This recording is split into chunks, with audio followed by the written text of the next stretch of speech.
सभी दीदी को मेरा नमस्ते। आज की वीडियो में एक बार फिर से आप सभी का स्वागत है। आज की वीडियो में दीदी हम लोग बात करेंगे क्लस्टर CLF के SRF फंड की, जिसको स्टार्टिंग फंड कहते हैं। CLF को स्टार्ट करने के लिए जो SRF फंड मिलता है वो 3,50,000 रुपये मिलता है। जी हाँ, 3,50,000 रुपये CLF का स्टार्टिंग फंड होता है। जिस प्रकार से समूह को स्टार्ट करने के लिए SRF फंड जो है 1,500 या 2,500 ही मिलता है, वहीं CLF क्लस्टर में 3,50,000 रुपये मिलते हैं।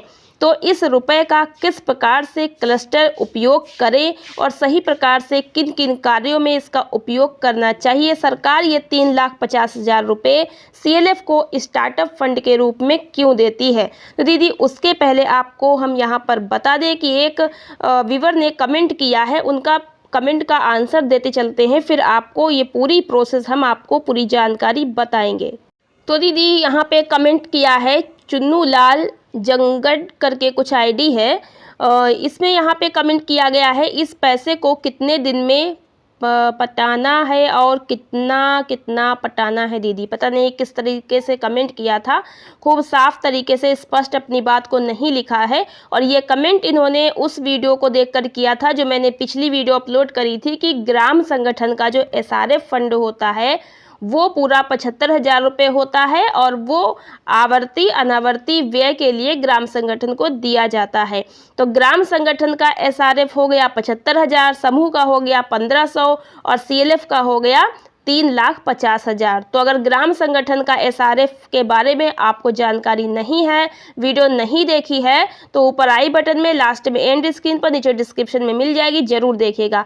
अब इन दीदी ने जो कमेंट किया है तो इन्होंने ये शायद पूछा है कि अगर ग्राम संगठन को 75,000 मिलता है और वो आवर्ती अनावर्ती व्यय के लिए होता है, तो दीदी का प्रश्न ये हो सकता है कि उस पैसे को हम लोग खर्च करेंगे, घटेगा तो कैसे क्या करना होगा।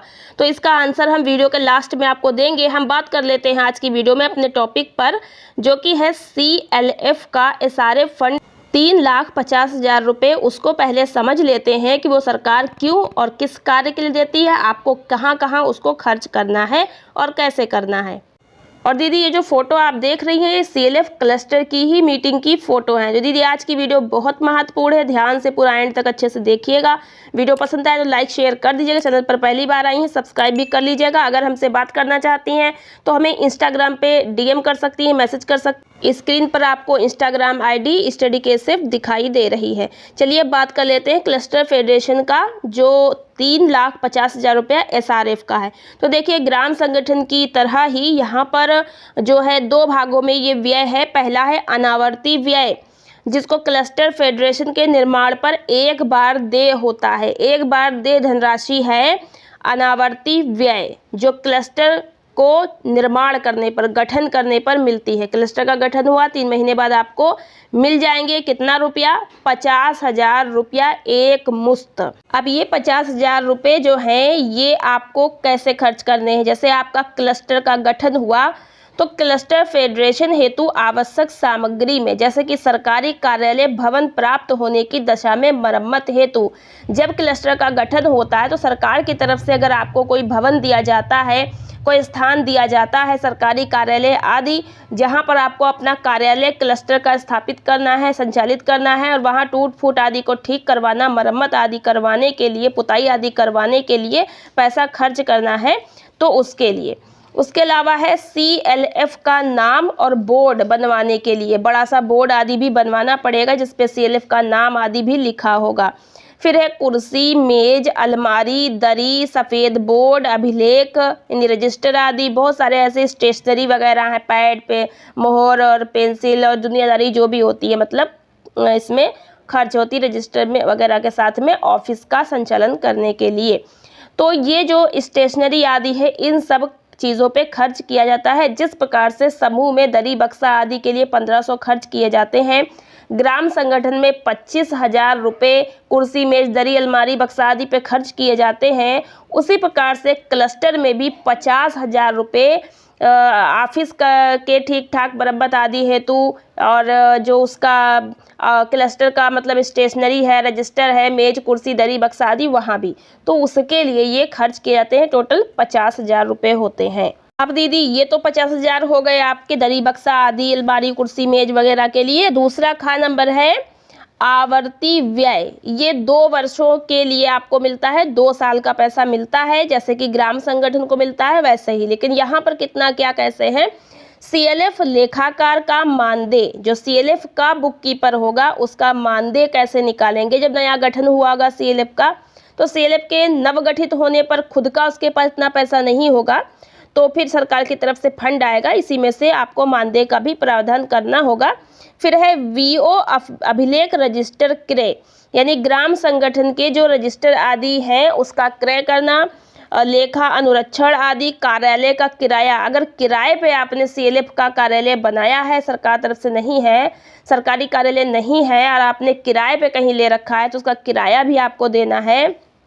वो हो गया बिजली पानी का बिल आदि, बैठक में जो खर्चा होना है वो, स्टेशनरी या अन्य आवर्ती व्यय आदि हेतु 3 वर्षों के लिए घटते क्रम में, 3 वर्षों के लिए आपको मिलेगा घटते क्रम में। ऊपर 2 वर्ष लिखा है लेकिन यहाँ पे 3 वर्ष लिखा है, तो घटते क्रम में आपको मिलेगा। मतलब सबसे पहले आपको मिलेगा रुपया 1,50,000 प्रथम वर्ष के लिए, फिर मिलेगा रुपया 1,00,000 द्वितीय वर्ष के लिए, फिर मिलेगा रुपया 50,000 तृतीय वर्ष के लिए, यानी 3 साल के लिए है। पहले साल का 1,50,000, दूसरे साल का 1,00,000 और तीसरे साल का 50,000 रुपया एक ही किस्त में आपको दे होगा, यानी हर साल आपको अलग अलग नहीं मिलेगा, तीनों साल का आपको एक साथ ही मिल जाएगा, जो कि टोटल आपका होगा यहाँ पर 3 लाख रुपये। तो 3 लाख रुपए जो होता है ये आपका आवर्ती व्यय होता है। आवर्ती व्यय का मतलब है ऐसे खर्चे जो बार बार आएँ, जैसे बिजली का बिल आपको बार बार देना पड़ेगा हर महीने, जैसे पेन पेंसिल रजिस्टर आदि का खर्चा है तो बार बार आपको खरीदने पड़ सकते हैं, जैसे कि आपको कार्यालय का किराया हर माह देना होगा, और जो बुक कीपर का मानदेय आपको हर माह देना होगा। तो इस सब कार्यों के लिए आपको 3 लाख रुपए मिलते हैं। ये आवर्ती व्यय कहलाता है, जो बार बार आता है। और ऊपर का है का नंबर जो था पहले वाला, अनावर्ती व्यय था। ऐसा व्यय जो एक बार ही खर्च करना हो, ठीक है, जो बहुत सालों के बाद भले आ जाए लेकिन एक ही बार आपको खर्च करना है, बार बार उसके लिए आपको पैसा नहीं दिया जाएगा। बार बार अगर आपको आगे चल के 2-3 साल में इसकी आवश्यकता पड़ भी जाए, कोई चीज़ टूट जाती, कुर्सी आदि, तब तक आप अपने CLF को इतना सक्षम बनाएं कि आप उस चीज़ की व्यवस्था कर पाएं। तो टोटल अगर देखा जाए तो आवर्ती व्यय 3 लाख, अनावर्ती व्यय 50,000, तो 3,50,000 रुपया टोटल एक ही बार में आपको SRF के रूप में CLF में दे दिया जाता है। तो अब इस पैसे को आपको अच्छे से चलाना होता है, अच्छा खासा अमाउंट होता है, और इस पैसे को केवल खर्च नहीं करना है, इसको दीदियों में, ग्राम संगठनों में, समूहों में आपको चलाना है। जो पैसा सामान खरीदने के बाद में बच जाता है, 50,000 का आप सामान खरीदेंगे और 3 लाख आपका बचेगा। जब आप उसको चलाएंगे, ऋण के रूप में ब्याज आदि लेंगे, तभी तो ये सब किराया आदि निकालेंगे। तो अब मैं प्रश्न का उत्तर देती हूँ कि जैसे दीदी ने पूछा था ग्राम संगठन के SRF के बारे में, कमेंट किया था, दीदी ग्राम संगठन का SRF हो जो 75,000 है, 25,000 का सामान खरीद लिया, बचा 50,000, और जो CLF का SRF होता है 3,50,000, 50,000 में आपने रजिस्टर दरी बक्सा कुर्सी आदि खरीद लिया, बचा 3 लाख। तो इस पैसे को खर्च ही खर्च नहीं करना है, इस पैसे को जब आप चलाएंगी दीदियों के बीच, ब्याज और लेंगी, उस पे ऋण के रूप में देंगी, बांटेंगी, जब वापसी आएगा तो ये पैसा आपके कॉर्पस के रूप में बना रहेगा, और जो ब्याज आएगा उसी से आप अपने खर्चे निकाल पाएंगे। इस पैसे को आप सामान्य ऋण के रूप में दीदियों के बीच दे सकती हैं और ब्याज सहित फिर वापसी भी करा सकती हैं, जिससे आपका एक इनकम बना रहे। और दीदी बाकी ग्राम संगठन CLF में और भी फंड आते हैं तो उसकी भी जानकारी मिलती रहेगी। वीडियो ऑलरेडी भी मैंने बहुत सारी अपलोड की हैं, वो भी देखिएगा। तो आज की वीडियो में इतना ही। वीडियो कैसी लगी कमेंट बॉक्स में लिखकर बताइएगा। वीडियो को लाइक और शेयर कर दीजिएगा। चैनल पर पहली बार आई सब्सक्राइब कर लीजिएगा। मिलते हैं नेक्स्ट वीडियो में कुछ नई जानकारी के साथ। आज की वीडियो में इतना ही। धन्यवाद।